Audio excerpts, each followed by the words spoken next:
We'll talk a little bit about that. I mean, first off, you made the commitment that you wanted to go, and I think that's because you wanted to really find out if you could do this. Tell me a little bit more about why you decided to go. I mean, making clothing is one thing, but going out and sitting on a mountain ridge in the dead of winter, that's just a little bit strange. And did people think you were strange, and why were you doing this? Very much so. The thought finally hit me as we began to become invested in the time and expense of purchasing the foam and the materials.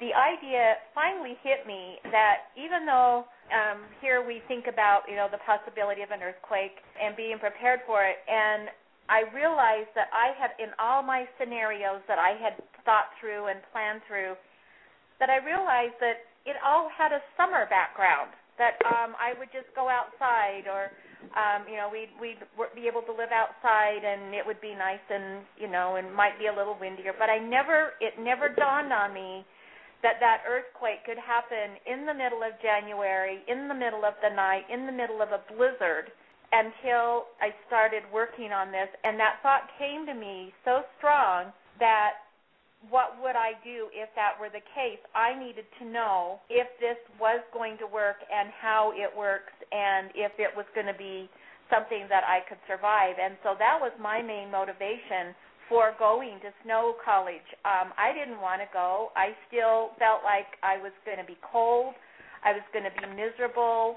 I had never gone camping without a tent. I didn't think I was going to like, just being out there in the middle of everything with nothing around me. I had always had a campfire, and this was in the summertime, and it just seemed like this was going to be a very miserable experience, but I wanted to find out if it would work because I would rather know now than if I'm in an emergency situation what I'm going to have to deal with. And I knew that this would be controlled, that we'd be with someone that had done it before, that would be there. So I just felt like it was more protected, more of a controlled situation. And also that, if I didn't like it, I could always go home because I wouldn't be very far from a car. And so that was, that was my motivation, is I really needed to see if this really worked. And of course, you had friends and neighbors and everybody who was very supportive of this concept and encouraging you to go, right? Oh, there wasn't anyone that supported me. They all thought that I had completely lost it. They just thought that this was the most ridiculous thing they had heard. Family, friends, neighbors, they thought they just really thought we had gone off the edge by this point. Okay. That you had completely lost it. All right. I understand. This is not normal behavior. They don't believe us. They still don't believe us that we had a good time. They still think we're nuts. Okay. Another thing that I might mention is that I was the only one that had actually tried on my clothes before we got up on the mountain. And so Connie's first experience putting on the clothes was actually on the mountain. And because of that, we had a blizzard. And we had a technical difficulty with the boots because she'd never put them on before. And we had problems figuring out how to do it. Fortunately, we had somebody come to the rescue, and so she was able to complete it. But that's the kind of situation that she was. She was actually trying to back out the whole way. Yeah, even while I was there, when my boots didn't work, I was ready to go home. Looking for a reason to not do this. And now I want to clarify for people, the reason you hadn't tried it on, you had been working up to the very last minute. In fact, you were showing up kind of late up there, because you were still making this stuff, and it wasn't even completed. That's another thing. That's correct. And the clothing wasn't all together yet, but yet it was together enough you could get it on. So it wasn't that you were let's say, weren't smart enough to say, let's try this on before we go. It's the fact that if you were going to come, you're just going to bring it as it was and take it on the fly. And you did that, and there were some difficulties.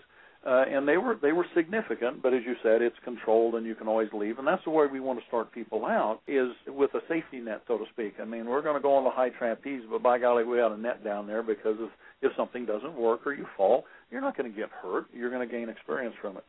Part of what you said is very important. I'm going to characterize this as a formula in the way that I teach things. We have the law of provident living. The law of provident living has 4 parts to it, and it's spiritual attitude, knowledge, and stuff. It has to be in that order. And we're talking about knowledge because that's one of the key things that helps you change your attitude about things, which, by the way, we'll talk about because I want people to see what your attitude was before, what your attitude is after these things, because you gain knowledge. Knowledge is how you change your attitude and gain confidence.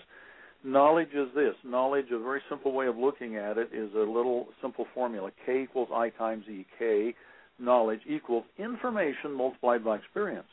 And you had been coming to classes, learning things, listening to the crazy man talk about these things and show pictures, but you said you wanted to know for yourself.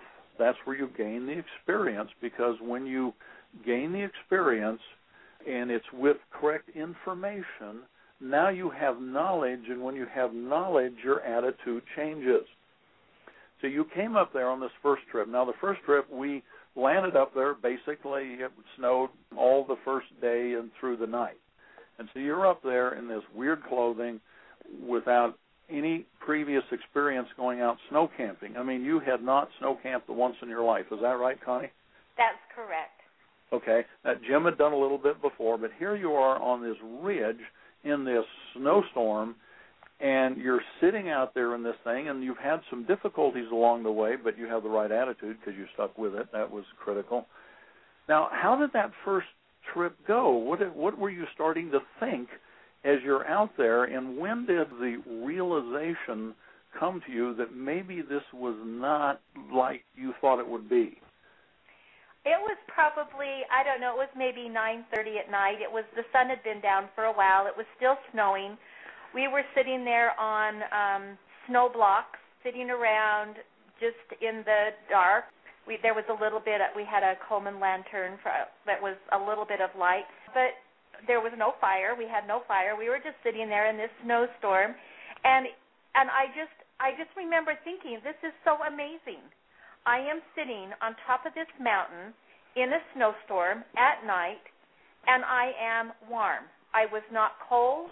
I was just like I was sitting in my living room. My feet were warm. My hands were warm. My whole body was warm. I was not overly warm. I was just comfortable. I just felt like I was at home. And it was just amazing to me. I just kept saying, I know I must have said it. I must have just driven everybody crazy because I just kept saying, this is so amazing. I can't believe this. This is so amazing.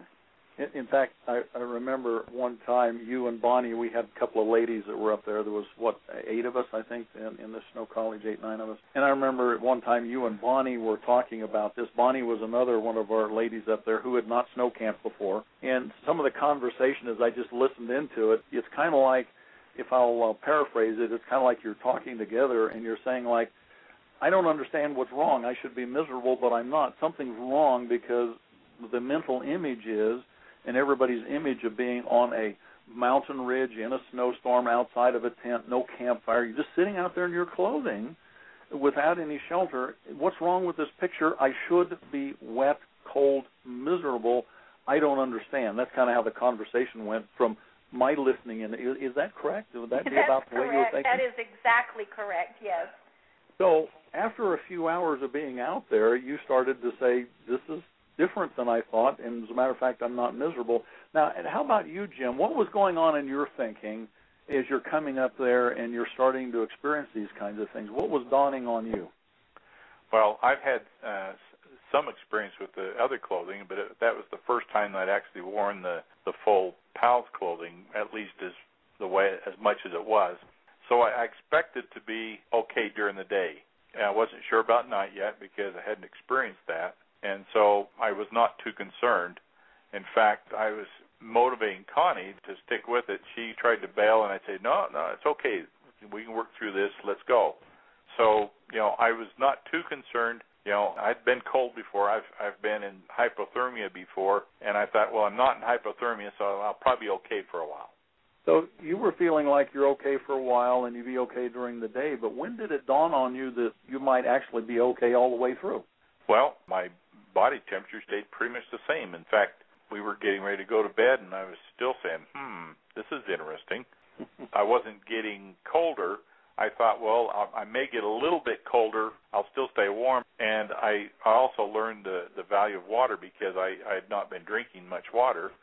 And I actually did start to cool down, but once I drank I drank about a pint of water all at once, and the coolness went away, and I was fine again and didn't have another problem the rest of the time. And something I want to explain since you brought that up is that when we talk about the PALS system, Philips Arctic Living System, it's not just clothing or equipment. It's actually the doctrine and understanding a lot of things, how the body works in the cold, the physiological response to the cold. It's about nutrition, hydration, working with the snow structures. It's a whole bunch of things. It's the doctrine that goes along with some of the key components like the PALS clothing, because you could have all the other doctrine and not have the PALS clothing, and it certainly helps to have the doctrine and understanding, but the clothing gives you a tremendous advantage in performance. So it is a system, and that's what I want to emphasize. It's not just clothing. It isn't just a sleeping bag. It isn't just nutrition. It isn't just how to build a snow house or cut snow blocks. It's actually everything together as a system that we're talking about. Connie, you were going to say something, I think? Yes. I wanted to mention that Jim was talking about how and I even said how I wanted to bail. My head wanted to do this, but, I still was concerned about my past experience being cold. And also, I am a grandma, but I'm not one of these athletic backpacking kind of grandmas. I'm an overweight couch potato type grandma. So it was pretty easy for me to find, a reason to leave. If something's not working, it was easy for me to think I can't do this. But Jim was very good at, he kept saying, no, you can do this. We want to check this out. And he was so good at helping me through the challenges, because there were some challenges that I had to overcome. I had foot surgery, so I don't walk real well. I have problem knees and was quite overweight and not used to doing a lot of exercise. And, of course, and just any time you're up in the mountains, there's, exercise just moving around. And so there were some challenges I had to learn to deal with, but the cold was not one of them. I was not cold. I never did get cold. Even though Jim did get cold because he wasn't drinking, I didn't experience that. And that was just a wonderful motivating factor for me to realize that I didn't have to have a tent, I didn't have to have a fire, and I wasn't cold. In other words, if you had been in, let's say, a tough situation, let's say that it's a real emergency or a disaster, and if you had been, prepared in all other ways, and let's say physically your health and all these things are right, and you had a lot of good equipment, you had food, you had all those things, but if you had been cold, being cold is really hard on your attitude, is it not? Yes. And the fact that you were not cold, even though you had all these other problems going on, and you had a number of them that were happening there. I mean, your clothing was not finished, and things weren't together quite right. But yet you weren't cold, as basic as things were, and we'll say just kind of as primitive as they are. Now, I point this out to people because I want you to understand it doesn't have to be fancy. It doesn't have to be perfect. It doesn't have to look like it just came off of the rack at the designer outdoor store. It can be rather crude. It can be, well, you've seen some of the things I make. In fact, it's ugly. But it's not how it looks that matters. It's how it performs. And so the fact that you were having all these other troubles, but you had, number one, both of you had, I think, an amazing attitude about wanting to do this. And then the fact that you were not cold allowed you to do something that should have been impossible. Correct. Is that characterizing it correctly? That's correct. It was pretty borderline impossible for me to do what I did. Just be walking around in the snow because I'd sink down quite a bit when you have a lot of weight. I would sink down into the snow. It was quite an effort for me to move around, to get up and down. So physically, it was very challenging. It's not close to impossible, but the fact that I wasn't cold made all the difference in the world.